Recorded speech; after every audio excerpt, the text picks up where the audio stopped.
अब अगर आपको सोना खरीदना है, सोने के आभूषण खरीदने हैं तो कुछ समय के लिए रुक जाइए।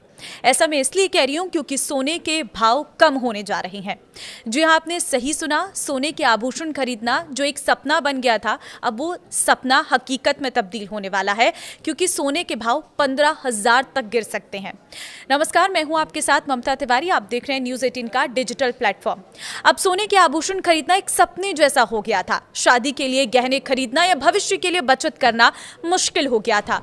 रिकॉर्ड स्तर की इस महंगाई के बीच एक्सपर्ट्स ने एक बड़ा अपडेट दिया है। उनका मानना है कि जिस तेजी से कीमतें बढ़ी हैं, उसी रफ्तार से वे गिर भी सकती हैं और एक ही दिन में 10 से 20% तक की भारी गिरावट की संभावना है। इस पूरे साल सोना और चांदी दोनों ने नए रिकॉर्ड बनाए हैं। अंतर्राष्ट्रीय बाजार में सोने की कीमत प्रति औंस लगभग $4,500 तक पहुंच गई है। वहीं भारत में सोना 1,40,000 के ऑल टाइम हाई पर कारोबार कर रहा है। इसके अलावा चांदी की कीमतों में आई तेजी ने सभी को चौंका कर रख दिया है। घरेलू बाजार में चांदी 2,50,000 प्रति किलो के पार पहुंचकर इतिहास बना चुकी है। तेज उछाल के बीच एक्सपर्ट्स ने कीमतों में गिरावट को लेकर चेतावनी दी है। उनका अनुमान है कि एक ही दिन में चांदी में 10 से 12% तक की गिरावट आ सकती है और सोने में भी बड़ी गिरावट देखी जा सकती है। फिलहाल बाजार में विक्रेताओं की संख्या कम है, लेकिन एक्सचेंजों पर बड़े लॉन्ग पोजीशन बने हुए हैं। जैसे कि मुनाफा वसूली शुरू होगी, बाजार को बड़ा झटका लग सकता है। हालांकि इतनी ऊंची कीमतों पर असल में खरीद कौन रहा है, ये आम लोगों के लिए हैरानी का विषय है।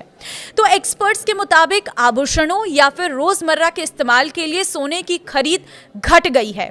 दुबई और भारत जैसे बड़े बाजारों में सोना और चांदी छूट पर मिलना इसी का संकेत है, यानी ग्राहकों की खरीद कम हो रही है लेकिन कीमतें बढ़ रही हैं।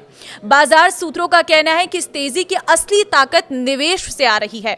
Gold ETF, silver ETF, long term निवेश और बड़े फंड्स की खरीदारी कीमतों को थामे हुए हैं।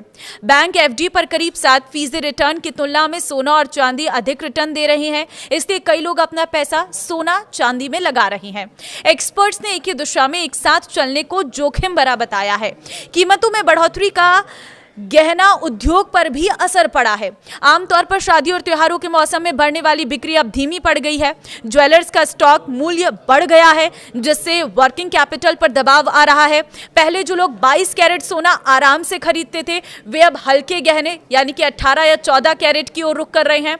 चांदी की कीमतें इतनी बढ़ जाने से आम लोगों के लिए भारी चांदी खरीदना भी मुश्किल हो गया है। इसलिए आने वाले दिनों में कीमतों में बड़े बदलाव की संभावना जताई जा रही है।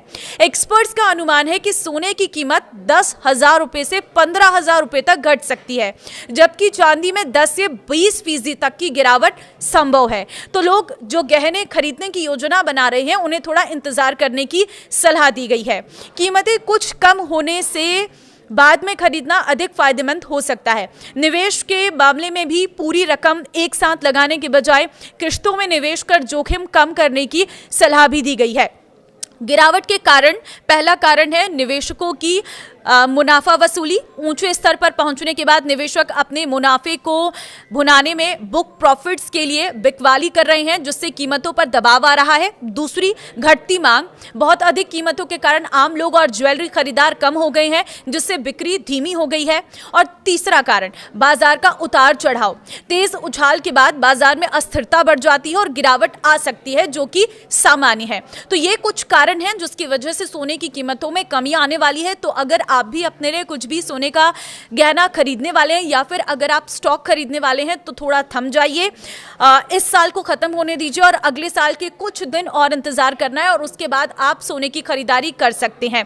हालांकि इसके बाद शादी का सीजन भी शुरू हो जाएगा, लेकिन शादी का सीजन शुरू होने और नए साल की शुरुआत के बीच में जो है सोने में अच्छी खासी गिरावट देखने को मिलने वाली है। तो इस वीडियो को लोगों के साथ जरूर शेयर कर देना, ताकि अगर वो लोग सोने की खरीदारी करने वाले हैं, अभी थोड़ा सा रुक जाएं, कुछ समय बाद सोने की खरीदारी करें। उस समय सोने के भाव 10,000 से लेकर 15,000 गिर सकते हैं।